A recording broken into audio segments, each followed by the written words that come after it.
Cuando hablamos de imaginación nos ponemos a pensar en muchas cosas y en muchos soportes. En algunas ocasiones nos podemos poner a pensar directamente en un libro, en un texto, y ese texto nos sugiere, nos ayuda a inventar nuestros propios universos. Pero también, y eso es cierto, el cine, la imagen en general, y los sonidos, la radio, también ayudan a tener imaginación. Pero no solo con la palabra, también con los sonidos, también con las músicas, también con los efectos.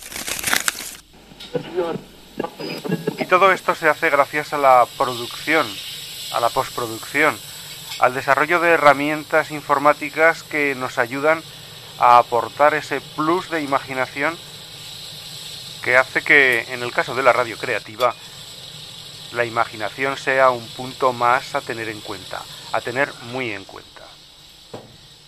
Cierto es que al añadir el propio productor, el propio director de escena, sus propias ideas e imaginaciones respecto a una imagen, a una situación concreta, quizá al oyente, al lector, le corte las alas respecto a su propia visión de esa situación concreta.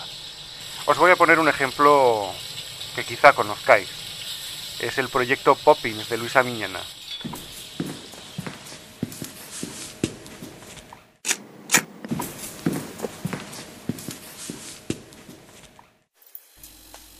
Cuando Luisa nos planteó al taller creativo de radio el proyecto, desde luego aceptamos a la primera, porque era un proyecto, además de muy creativo, muy sorprendente y además muy novedoso.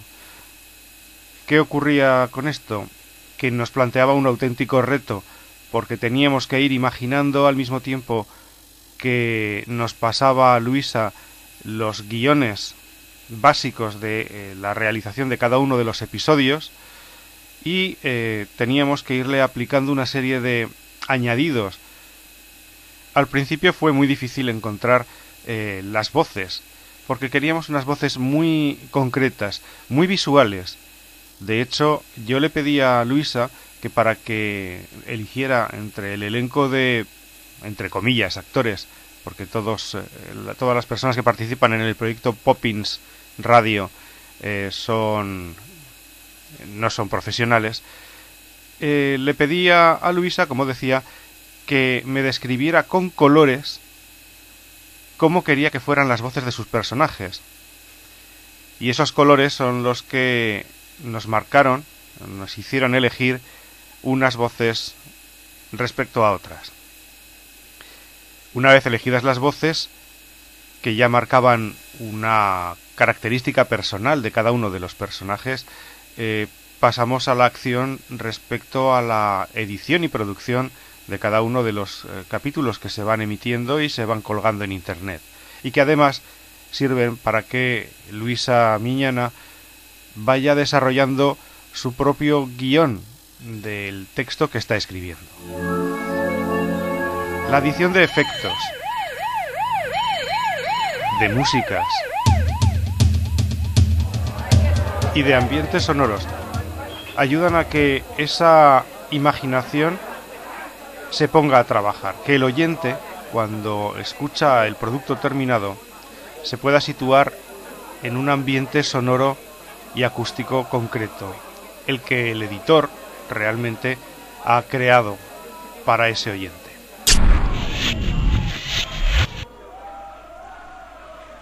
Lo cierto es que estamos en un momento de la historia en el que estamos pasando del analógico al digital en todos los aspectos, y eso significa que, por ejemplo, los libros en muy poco tiempo van a pasar de ser un mero papel impreso y encuadernado a ser un elemento interactivo en una pantalla, y en esa pantalla nosotros, además de leer el libro, imprescindible, también podremos aportar nuestras propias ideas, recoger nuestros propios datos, añadir nuestros propios comentarios y compartirlos con el resto de la humanidad.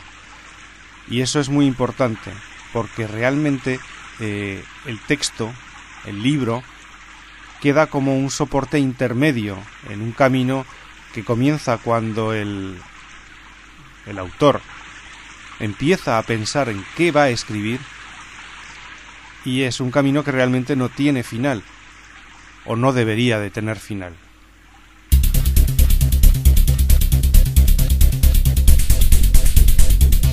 Quizás sea el momento de plantear una pregunta. Cuando un escritor decide pasar al ámbito multimedia, ¿realmente está sobrepasándose? ¿Está entrando en un mundo desconocido? ¿O realmente está viendo el futuro?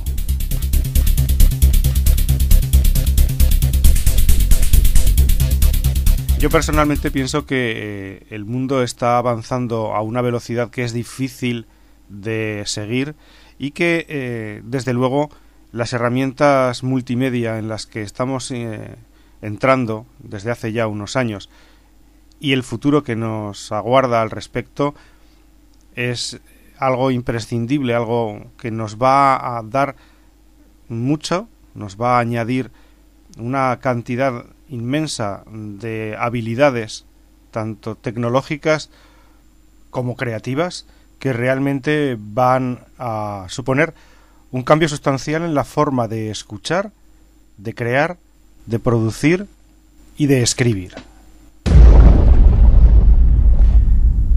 Eso sí, algo que tenemos que tener en cuenta es que desde luego no corren buenos tiempos para la creatividad.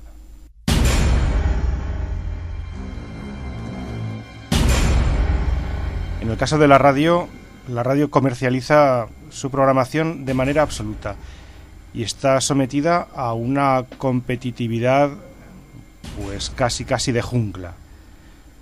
Esto significa que cuando uno se plantea la posibilidad de crear productos radiofónicos experimentales o intenta realizar productos creativos para radio, se encuentra con la disyuntiva de ¿voy a hacer radio para la máxima audiencia o voy a hacer una radio para que prácticamente no sea escuchada?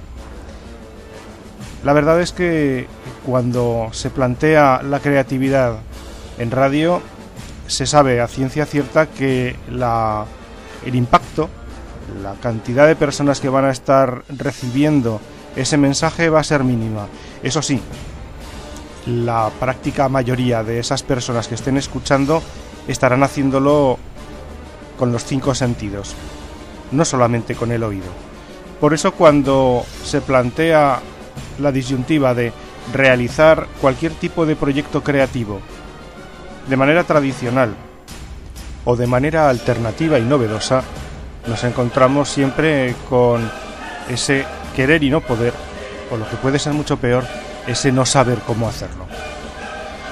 Por eso es muy importante subirse ya, si aún no lo hemos hecho, al carro de las nuevas tecnologías y apoyarnos en Internet, en las redes sociales, en el peer-to-peer, en ese compartir que ha dado a Internet ese valor añadido que desde luego ningún otro medio ha conseguido en tan poco tiempo como este. Ya estamos todos conectados, podemos compartir nuestros conocimientos, pedir ayuda, pedir consejo y dar ayuda, y por lo tanto esa capacidad de intercomunicación a niveles creativos es absolutamente imprescindible.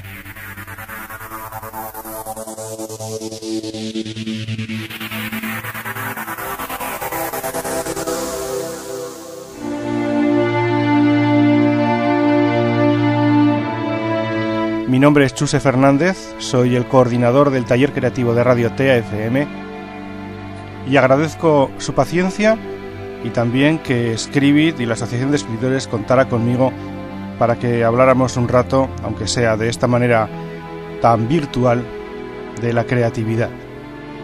Muchas gracias.